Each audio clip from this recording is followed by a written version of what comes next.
Kitab Bilangan pasal ke-16 dengan perikop atau judul Pemberontakan Korah, Datan, dan Abiram. Pasal ke-16 ayat ke-1, Korah bin Yizar bin Kehat bin Lewi beserta Datan dan Abiram, anak-anak Eliab, dan On bin Pelet, ketiganya orang Ruben, mengajak orang-orang. Kedua, untuk memberontak melawan Musa, beserta 250 orang Israel, pemimpin-pemimpin umat itu, yaitu orang-orang yang dipilih oleh rapat. Semuanya orang-orang yang kenamaan. Ketiga, maka mereka berkumpul mengerumuni Musa dan Harun, serta berkata kepada keduanya, "Sekarang cukuplah itu," tanda seru. "Segenap umat itu adalah orang-orang kudus, dan Tuhan ada di tengah-tengah mereka. Mengapakah kamu meninggi-ninggikan diri di atas jemaah Tuhan?" Tanda tanya.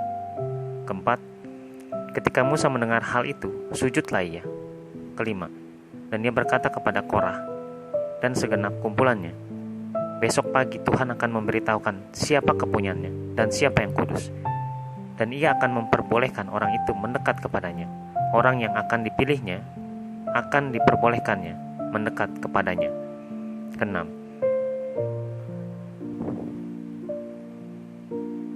perbuatlah begini, ambillah perbaraan-perbaraan, hai Korah, dan kamu segenap kumpulannya. Ketujuh, bubuhlah api ke dalamnya, dan taruhlah ukupan di atasnya, di hadapan Tuhan, pada esok hari. Dan orang yang akan dipilih Tuhan, dialah yang kudus.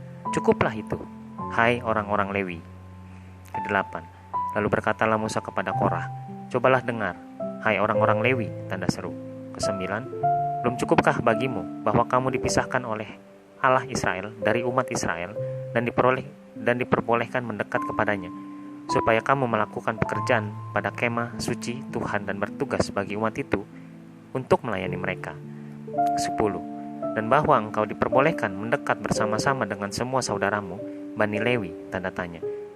Dan sekarang mau pula kamu menuntut pangkat imam lagi, tanda tanya. 11. Sebab itu, engkau ini dengan segenap kumpulanmu, kamu bersepakat melawan Tuhan. Karena siapakah Harun, sehingga kamu bersungut-sungut kepadanya? Tanda tanya. Ke-12, adapun Musa telah menyuruh orang untuk memanggil Datan dan Abiram, anak-anak Eliab, tetapi jawab mereka, "Kami tidak mau datang." Ke-13, belum cukupkah bahwa engkau memimpin kami keluar dari suatu negeri yang berlimpah-limpah susu dan madunya, untuk membiarkan kami mati di padang gurun, sehingga masih juga engkau menjadikan dirimu tuan atas kami? Tanda tanya. Ke-14, sungguh engkau tidak membawa kami ke negeri yang berlimpah-limpah susu dan madunya, ataupun memberikan kepada kami ladang-ladang dan kebun-kebun anggur sebagai milik pusaka. Masakan engkau dapat mengelabui mata orang-orang ini? Tanda tanya. Kami tidak mau datang. Ke-15, lalu sangat marahlah Musa dan ia berkata kepada Tuhan, "Janganlah perhatikan segala persembahan mereka. Belum pernah kuambil satu ekor keledai pun dari mereka, dan belum pernah kulakukan yang jahat kepada seseorang pun dari mereka." Ke-16, lalu berkatalah Musa kepada Korah, "Engkau ini dengan segenap kumpulanmu harus menghadap Tuhan, engkau dan mereka dan Harun pada esok hari." Ke-17, baiklah kamu masing-masing membawa perbaraannya, membubuh ukupan di atasnya. Lalu kamu mempersembahkan masing-masing perbaraannya ke hadapan Tuhan. 250 perbaraan, juga engkau ini dan Harun masing-masing harus membawa perbaraannya. Ke-18, maka mereka masing-masing membawa perbaraannya, membubuh api ke dalamnya, menaruh ukupan di atasnya. Lalu berdirilah mereka di depan pintu kemah pertemuan, juga Musa dan Harun. Ke-19, ketika Korah mengumpulkan segenap umat itu melawan mereka berdua di depan pintu kemah pertemuan, tampaklah kemuliaan Tuhan kepada segenap umat itu. Ke-20, lalu berfirmanlah Tuhan kepada Musa dan Harun. Ke-21, pisahkanlah dirimu dari tengah-tengah umat ini, supaya kuhancurkan mereka dalam sekejap mata. Ke-22, tetapi sujudlah mereka berdua dan berkata, "Ya Allah, Allah dari roh segala makhluk," tanda seru, "satu orang saja berdosa. Masakan engkau murka terhadap segenap perkumpulan ini?" Tanda tanya. Ke-23, maka berfirmanlah Tuhan kepada Musa. Ke-24, katakanlah kepada umat itu, "Pergilah dari sekeliling tempat kediaman Korah, Datan, dan Abiram." Ke-25, lalu pergilah Musa kepada Datan dan Abiram dan para tua-tua Israel mengikuti dia. Ke-26, berkatalah ia kepada umat itu, baiklah kamu menjauh dari kemah orang-orang fasik ini, dan janganlah kamu kena kepada sesuatu apapun dari kepunyaan mereka, supaya kamu jangan mati lenyap oleh karena segala dosa mereka. Maka pergilah mereka dari sekeliling tempat kediaman Korah, Datan, dan Abiram. Keluarlah Datan dan Abiram, lalu berdiri di depan pintu kemah mereka bersama-sama dengan istrinya, para anaknya, dan anak-anak yang kecil. 28. Sesudah itu berkatalah Musa, dari hal inilah kamu akan tahu bahwa aku diutus Tuhan untuk melakukan segala perbuatan ini, dan hal itu bukanlah dari hatiku sendiri. 29. Jika orang-orang ini nanti mati seperti matinya setiap manusia, dan mereka mengalami yang dialami setiap manusia, maka aku tidak diutus Tuhan. Ke-30, Tetapi jika Tuhan akan menjadikan sesuatu yang belum pernah terjadi, dan tanah mengangakkan mulutnya dan menelan mereka beserta segala kepunyaan mereka, sehingga mereka hidup-hidup turun ke dunia orang mati, maka kamu akan tahu bahwa orang-orang ini telah menista Tuhan. 31. Baru saja ia selesai mengucapkan segala perkataan itu, maka terberahlah tanah yang di bawah mereka. Ke-32. Dan bumi membuka mulutnya dan menelan mereka dengan seisi rumahnya, dan dengan semua orang yang ada pada Korah, dan dengan segala harta milik mereka. Ke-33. Demikianlah mereka dengan semua orang yang ada pada mereka turun hidup-hidup ke dunia orang mati, dan bumi menutupi mereka, sehingga mereka binasa dari tengah-tengah jemaah itu. Ke-34. Dan semua orang Israel yang di sekeliling mereka berlarian mendengar teriak mereka, sebab kata mereka, jangan-jangan bumi menelan kita juga, tanda seru.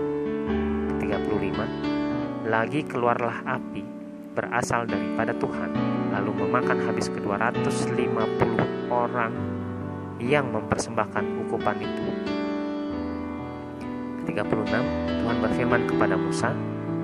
Ke-37. Katakanlah kepada Eleazar, anak Imam Harun, supaya ia mengangkat perbaraan-perbaraan dari antara kebakaran itu. Lalu hamburkanlah api itu jauh-jauh, karena semuanya itu kudus. Ke-38. Yakni perbaraan orang-orang berdosa yang telah membayarkan nyawanya. Kemudian semuanya itu harus ditempa tipis-tipis menjadi salut mesbah, sebab telah dibawa ke hadapan Tuhan oleh orang-orang itu. Jadi semuanya itu kudus. Dengan demikian hal itu menjadi tanda bagi orang Israel. 39. Maka Imam Eleazar mengambil perbaraan-perbaraan tembaga yang telah dibawa oleh orang-orang yang terbakar itu, lalu ditempa menjadi salut mesbah. 40. Itu menjadi suatu peringatan bagi orang Israel, supaya jangan tampil orang awam yang bukan dari keturunan Harun untuk membakar ukupan di hadapan Tuhan, dan jangan ia menjadi seperti Korah dan kumpulannya, seperti yang difirmankan Tuhan kepadanya dengan perantaraan Musa. 41. Tetapi pada keesokan harinya bersungut-sungutlah segenap umat Israel kepada Musa dan Harun. Kata mereka, kamu telah membunuh umat Tuhan. 42. Ketika umat itu berkumpul melawan Musa dan Harun, dan mereka memalingkan mukanya ke arah kemah pertemuan, maka kelihatanlah awan itu menutupinya dan tampaklah kemuliaan Tuhan. 43. Lalu pergilah Musa dan Harun ke depan kemah pertemuan. 44. Maka berfirmanlah Tuhan kepada Musa. 45. Pergilah dari tengah-tengah umat ini, supaya kuhancurkan mereka dalam sekejap mata.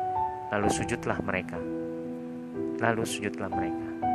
46. Berkatalah Musa kepada Harun, ambillah perbaraan, bubuhlah api ke dalamnya dari atas mesbah, dan taruhlah ukupan, dan pergilah dengan segera kepada umat itu, dan adakanlah pendamaian bagi mereka, sebab murka Tuhan telah berkobar, dan tulah sedang mulai.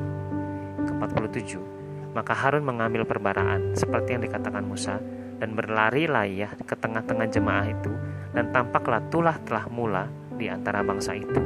Lalu dibubuhnyalah ukupan, dan diadakannya lah pendamaian bagi bangsa itu.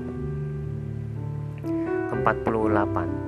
Ketika ia berdiri di antara orang-orang mati dan orang-orang hidup, berhentilah tulah itu. 49. Dan mereka yang mati kena tulah itu ada 14.700 orang banyaknya. Belum terhitung orang-orang yang mati karena perkara Korah. Ke-50, ketika Harun kembali kepada Musa di depan pintu kemah pertemuan, tulah itu telah berhenti.